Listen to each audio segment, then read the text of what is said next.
السلام علیکم ورحمۃ اللہ وبرکاتہ۔ میرے ناظرین و سامعین، آج میں آپ لوگوں کے سامنے اللہ تعالیٰ کے عطا کردہ جو فقر و فاقہ، غربت، تنگ دستی جو دی جاتی ہے، اس میں کیا مصلحتیں ہیں، اس کے سلسلے میں کچھ دیر عرض کرنا چاہتا ہوں۔ فقر و فاقہ، تنگ دستی، غربت میرے ناظرین ایک امتحان ہے، آزمائش ہے اللہ تعالیٰ کی، کیونکہ اکثر صاحب ثروت، صاحب مال، جاہ و منصب والے کو اپنے طور طریقے سے پھسلتے ہوئے دیکھا گیا ہے کہ وہ ایسی ایسی باتیں کرتے ہیں جس سے تکبر، گھمنڈ اور اللہ تعالیٰ کو ناپسند معلوم ہونے والی باتیں اور چیزیں نظر آتی ہیں اور جھلکتی ہیں۔ فقر و فاقہ سے گھبرائیں نہیں، اور تنگ دستی اور غربت سے گھبرائیں نہیں، یہ اللہ تعالیٰ کا آزمائش ہے، امتحان ہے۔ دور نے ایسے حالات بہت دیکھے ہیں، وَتُعِزُّ مَن تَشَاءُ وَتُذِلُّ مَن تَشَاءُ، اللہ ہی تعالیٰ کی ذات عزت دینے والی ہے اور اللہ ہی تعالیٰ کی ذات ذلت دینے والی ہے۔ میرے ناظرین اور سامعین، میں حدیث کے روشنی میں اور واقعات کے روشنی میں عرض کرنا چاہتا ہوں کہ غربا اور مساکین کے فضائل اور ان کے منصب اور ان کے مرتبے کیا ہیں، اور کل قیامت کے دن ان کو کس طریقے سے اٹھایا جائے گا۔ حدیث کا حوالہ سے سنیں، گھبرائے نہیں اس آزمائش سے، تنگ دستی سے، غربت سے۔ فقراء اور مساکین سنیں، سمجھیں۔ حدیث کے اندر ہے، حضرت عبداللہ ابن عمر رضی اللہ تعالی عنہما سے روایت ہے کہ نبی کریم صلی اللہ علیہ وسلم نے ارشاد فرمایا، قیامت کے دن جب تم جمع کھوگے تو اس وقت اعلان کیا جائے گا، اس امت کے فقراء اور مساکین کہاں ہیں، اور اعلان پر وہ کھڑے ہو جائیں گے اور ان سے پوچھا جائے گا کہ تم کیا اعمال کیے تھے۔ وہ کہیں گے کہ ہمارے رب، آپ نے ہمیں امتحان لیا اور ہم نے صبر کیا، آپ نے ہمارے لیے بہت سی چیزیں، ایسی چیز ہمارے واسطے، آپ نے ہمارے واسطے جو چیزیں دی ہیں، یعنی مال، ہمارے علاوہ کے لوگوں کو جو آپ نے عطا کیا ہے، مال اور حکمانی جاہ و منصب دی، اللہ تعالیٰ فرمائے گا کہ تم سچ کہتے ہو۔ آپ صلی اللہ علیہ وسلم نے ارشاد فرمایا، چنانچہ وہ لوگ جنت میں عام لوگوں سے پہلے داخل ہو جائیں گے، اور حساب و کتاب کی سختی سے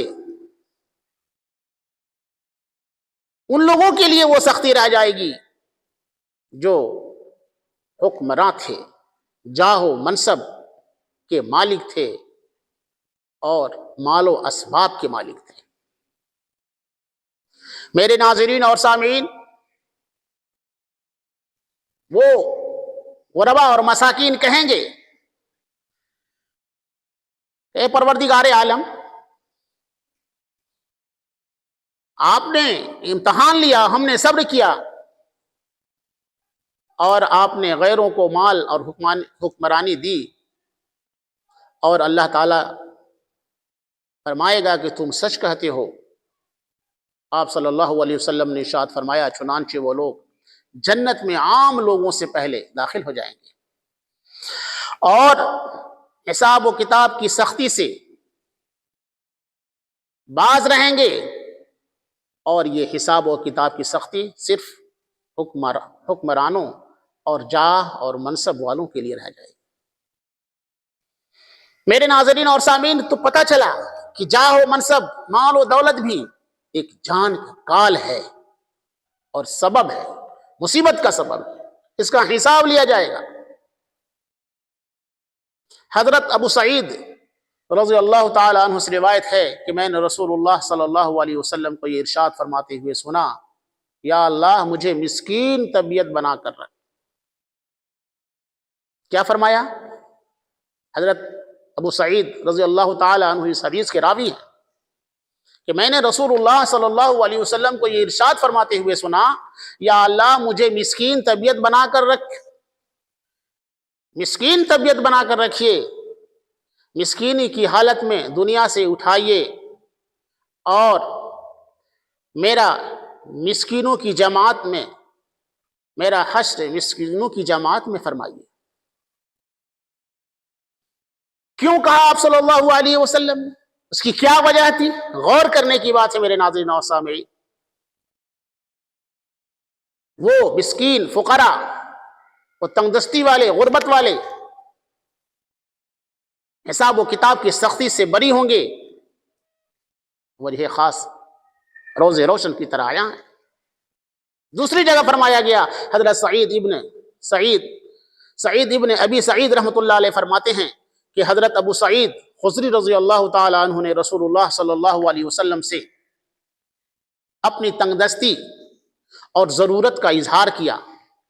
رسول اللہ صلی اللہ علیہ وسلم نے ارشاد فرمایا، ابو سعید صبر کرو، تم میں سے جو کچھ مجھ سے محبت کرتا ہے، فقر اس پر ایسی تیزی سے آتا ہے جیسے تیزی سے سیلاب کا پانی اونچائی سے اور پہاڑوں کی بلندی سے نیچے کی طرف گرتا ہے۔ پتہ چلا اس حدیث پاک سے اور آپ صلی اللہ علیہ وسلم کو صحابہ کرام کی اس تعلیم سے کہ فقر و فاقہ اور تنگ دستی اور مصائب پر صبر کرنے کا درجہ، انعام اور اکرام بہت زیادہ ہے، جو دنیا میں دیکھنے کو مل جاتا ہے۔ اور صبر کرنا اور شکر کرنا میرے ناظرین بہت بڑی چیز ہے۔ جب بندہ مصائب پر صبر کرتا ہے تو اللہ تعالیٰ کا خصوصی نصرت اور مدد کھل کر شامل حال ہوتی ہے، اور اللہ تعالیٰ کی نعمتوں کا شکر کرتا ہے تو اللہ تبارک و تعالیٰ اس نعمت کے اندر اور اضافہ کرتا ہے۔ آج ہمارا حال یہ ہے کہ جب مصائب اور مصیبتیں چاروں طرف سے گھیرا کرتی ہیں تو ہم بجائے صبر کے لان تان کرتے ہیں اور ایسا کفریہ کلام کرتے ہیں کہ کیا اللہ تعالیٰ کو مجھے کو مصیبتیں دینی تھی، اللہ معاف کرے۔ نا علمی کی بنا پر ایسا کلام ہم ظاہر کرتے ہیں جو کفریہ کلام ہے، کفریہ عمل ہے۔ صبر کرنے کی بات ہے، اللہ تعالیٰ کی مدد شامل حال ہوتی ہے۔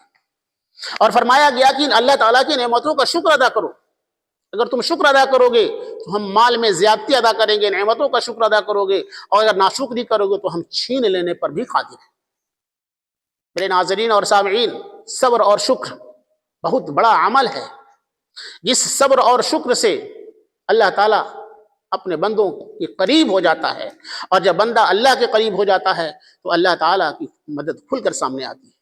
ایمان اور تقوی کا اعلیٰ پیمانہ اور تقاضا یہ ہے کہ انسان نعمتوں کا شکر ادا کرے اور مصائب پر صبر کیا کرے۔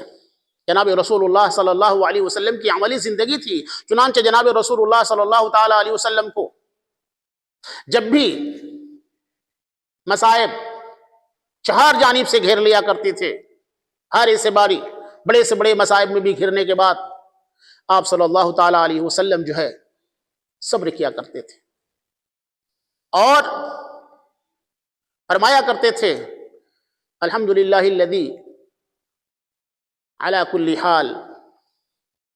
اس طریقے کی روایت کے اندر آتا ہے کہ اللہ تعالیٰ یہ تمام تعریفیں اللہ کی لیے ہیں ہر حال کے اندر۔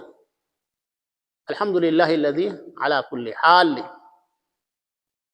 جس حال میں ہوں اللہ کی تعریف بیان کرتے تھے اور صبر کیا کرتے تھے. جناب رسول اللہ صلی اللہ تعالی علیہ وسلم کی یہ عملی زندگی اور صحابہ کی تعلیم تھی. آپ صلی اللہ علیہ وسلم نے صحابہ کرام کو بارہا مصائب پہ گھرنے پر صبر کی تلقین کیا اور کرنے کی تعلیم دی, اور صحابہ نے عملی زندگی بھی اس طریقے کا گزارا ہے.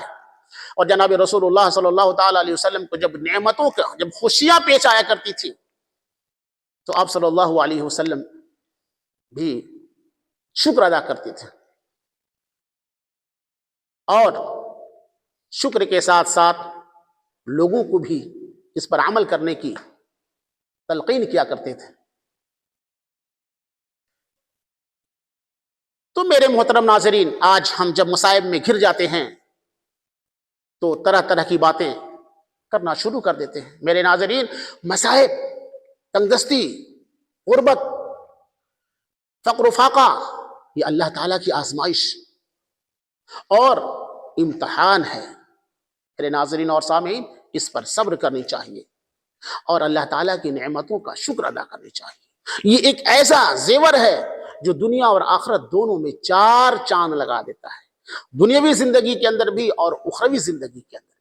اللہ پاک ہم تمام لوگوں کو مصائب پر صبر کرنے اور اللہ کی نعمتوں پر شکر کرنے کی توفیق نصیب فرمائے. اور میرے ناظرین, یہ حدیثیں ہم نے جو پڑھی ہیں, جناب رسول اللہ صلی اللہ تعالی علیہ وسلم کی بیان کردہ تعلیمات, آپ صلی اللہ علیہ وسلم نے صحابہ کرام کو اور امت کے فقراء اور مساکین کو فرمایا ہے, بہت اہم چیزیں ہیں عملی زندگی کے لیے, اور یہ امتحان ہے, اس سے گھبرانی نہیں چاہیے, اور اس کے لاحق ہو جانے پر زندگی کے اندر لان تان نہیں کرنی چاہیے, ورنہ اس طریقے سے ایمان جاتا رہتا ہے. میرے ناظرین اور سامعین, یہ حدیث ہم نے جو پڑھی ہے, صبر اور شکر اور فقراء اور مساکین کے سلسلے میں اور ان کے قیامت کے دن درجے بلند ہونے کے فضائل کے سلسلے میں, وہ تمام باتیں حتی الامکان آپ تک پہنچ گئیں. میں امید کرتا ہوں کہ آپ اللہ تعالیٰ کی نعمتوں کے مل جانے اور ملنے پر شکر ادا کریں گے, اور مصائب پر, خواہ وہ کتنے ہی بڑے مصائب کیوں نہ ہو, اگرچہ چہار جانب سے مصائب کے پہاڑ گھیر لیں, ٹوٹ جائیں, صبر کرنے اور صبر کرنے کی تلقین بھی کریں گے تاکہ اللہ تعالیٰ کی کھل کر مدد سامنے آئے. میرے ناظرین اور سامعین, تمام کے تمام باتیں عملی زندگی گزارنے کے لیے جو حدیث صحیحہ سے ذکر کردہ بیان کی گئی, وہ حتی الامکان امید کی جاتی ہے کہ وہ پہنچ چکی ہیں. چلتے چلتے میں بتا دوں کہ الہدایہ اسلامک یوٹیوب چینل جو آپ دیکھ رہے ہیں, یہ ایسا چینل ہے جو اسلامی مذہبی, اخلاقی, تہذیبی, معاشرتی اور سماجی مسئلے مسائل کو آپ تک بھیجتا آ رہا ہے. اگر آپ اس چینل کے نئے ساتھی ہیں تو سبسکرائب کریں گے. اب مجھے دیجیے اجازت, اور اسے اپنے ساتھیوں تک بھی بھیجیں تاکہ ایسے عمل سے ان کی زندگی بھی آراستہ اور پیراستہ ہو, اور ہمارے ساتھ ساتھ آپ بھی ثواب کے برابر کے مستحق ہوں. اب مجھے دیجیے اجازت. السلام علیکم ورحمۃ اللہ وبرکاتہ.